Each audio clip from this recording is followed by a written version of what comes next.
नमस्कार। कभी सोचा है कि कोई लेखक, कोई कलाकार आखिर क्यों कुछ बनाता है? हर रचनाकार के मन में ये सवाल उठता जरूर है। आज हम हिंदी के महान लेखक अज्ञेय के निबंध मैं क्यों लिखता हूं के जरिए ये समझेंगे कि किसी भी कला के पीछे की असली वजह, असली प्रेरणा क्या होती है। तो चलिए इसी सबसे बुनियादी सवाल से शुरू करते हैं। एक लेखक आखिर लिखता ही क्यों है? सुनने में ये जितना आसान लगता है ना, इसका जवाब उतना ही गहरा और पेचीदा है। अज्ञेय का मानना है कि इस सवाल का असली जवाब कहीं बाहर नहीं, बल्कि लिखने वाले के मन की गहराइयों में ही छिपा होता है। और मजे की बात तो ये है कि कई बार लिखने का प्रोसेस ही उस जवाब को खोजने का एक तरीका बन जाता है। तो उनके लिए लिखने का सबसे बड़ा कारण है मुक्ति। मतलब एक लेखक लिखता है ताकि वो उस अंदर की बेचैनी को, उस मजबूरी को समझ सके जिसने उसे लिखने पर विवश किया। और जैसे ही वो उसे शब्दों में ढाल देता है, वो उस प्रेशर से, उस दबाव से आज़ाद हो जाता है। लेकिन ये दबाव, ये लिखने की बेचैनी आखिर आती कहाँ से है? अज्ञेय के मुताबिक इसकी दो मेन वजहें हो सकती हैं। दो तरह के प्रेशर किसी को भी लिखने पर मजबूर कर सकते हैं। एक तो है भीतरी प्रेरणा, एक अंदर की आग, एक ऐसी बेचैनी जिसे बाहर निकाले बिना चैन ही न मिले। और दूसरा है बाहरी दबाव, जो दुनिया की जरूरतों और मांगों से पैदा होता है। अब ये बाहरी दबाव कैसे हो सकते हैं? अरे कई तरह के। जैसे किसी एडिटर ने कुछ लिखने को कह दिया, या पब्लिशर की डेडलाइन आ गई। कभी कभी पैसों की जरूरत भी होती है, या फिर फेमस होने की इच्छा। ये सभी वजहें लिखने का कारण बन सकती हैं। लेकिन एक सच्चे क्रिएटर के लिए ये बाहरी दबाव बस एक टूल की तरह है। मतलब ये उस अलार्म घड़ी जैसा है जो उस इंसान के लिए बज रही है जो पहले से ही जागा हुआ है। असली आग तो हमेशा अंदर ही होती है। अब अपनी बात को और अच्छे से समझाने के लिए अज्ञेय दो बहुत ही कमाल के शब्द इस्तेमाल करते हैं, अनुभव और अनुभूति। और इससे वो हिरोशिमा की ट्रेजेडी से जुड़े अपने किस्से से समझाते हैं। तो पहले समझते हैं अनुभव। अनुभव मतलब किसी चीज को सीधे सीधे देखना या उसके बारे में फैक्ट्स जानना। जैसे अज्ञेय ने हिरोशिमा बमबारी की खबरें पढ़ी थीं, उन्हें इसके पीछे की साइंस भी पता थी। ये सब था उनका बौद्धिक अनुभव। लेकिन अनुभूति, ओह, ये चीज बिल्कुल अलग है। ये बस जानना नहीं है, बल्कि उस सच को दिल से महसूस करना है। जब कोई बात आपकी भावनाओं से गुजरकर आपकी आत्मा का, आपकी रूह का हिस्सा बन जाए, उसे कहते हैं अनुभूति। तो फर्क एकदम साफ है ना?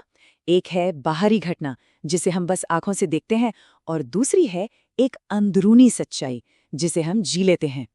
चलिए अब वापस चलते हैं लेखक की हिरोशिमा यात्रा पर, जहां एक बहुत बड़ा अनुभव भी तब तक कला नहीं बन पाया जब तक वो एक खास पल नहीं आया। तो जब अज्ञेय को जापान जाने का मौका मिला, वो हिरोशिमा भी गए। उन्होंने अपने आंखों से वो तबाही देखी। वो उस हॉस्पिटल में भी गए जहां लोग सालों से रेडिएशन का दर्द झेल रहे थे। सोचिए कितना पावरफुल, कितना डायरेक्ट अनुभव रहा होगा ये। लेकिन कमाल की बात यह है कि इतना सब कुछ अपनी आंखों से देखने के बाद भी उन्होंने एक शब्द नहीं लिखा। क्यों? क्योंकि अनुभव तो मिल गया था, पर वो अंदर की बेचैनी, वो लिखने की मजबूरी, वो अभी भी मिसिंग थी। और फिर एक दिन हिरोशिमा की एक सड़क पर यूं ही घूमते हुए उनकी नज़र एक जले हुए पत्थर पर पड़ी, और उस पर एक इंसानी छाया थी जो हमेशा के लिए उस पत्थर पर छप गई थी। बस उस एक पल ने सब कुछ बदल दिया। लेखक खुद कहते हैं कि उस छाया को देखना एक जोरदार थप्पड़ जैसा था। वो इतिहास जो अब तक सिर्फ उनके दिमाग में था, वो अचानक एक जलते हुए सूरज की तरह उनकी आत्मा में उतर आया। और बस यहीं पर अनुभव ने अनुभूति का रूप ले लिया। उस एक अकेली इमेज ने एक पूरी ऐतिहासिक घटना को लेखक के लिए एक बहुत ही पर्सनल, एक निजी त्रासदी में बदल दिया। ये पत्थर पर लिखी एक त्रासदी थी। हुआ ये था कि जब एटम बॉम्ब फटा तो कोई इंसान उस पत्थर के ठीक सामने खड़ा था। रेडिएशन ने चारों तरफ के पत्थर को तो झुलसा दिया, लेकिन उस इंसान की बॉडी ने शील्ड का काम किया। शरीर तो भाप बन गया, पर उसकी एक परमानेंट छाया उस पत्थर पर रह गई। और जानते हैं, यही वो पल था जब लेखक सिर्फ एक देखने वाला नहीं रहा। उस छाया को देखकर उन्हें लगा कि वो खुद उस विस्फोट के भोक्ताएं, पीड़ित हैं। वो जो दिमागी समझ थी ना, वो अब एक गहरे अपने दर्द में बदल चुकी थी। तो इस तरह क्रिएशन का पूरा रास्ता साफ हो जाता है। शुरुआत हुई बस जानकारी से, फिर आया डायरेक्ट एक्सपीरियंस।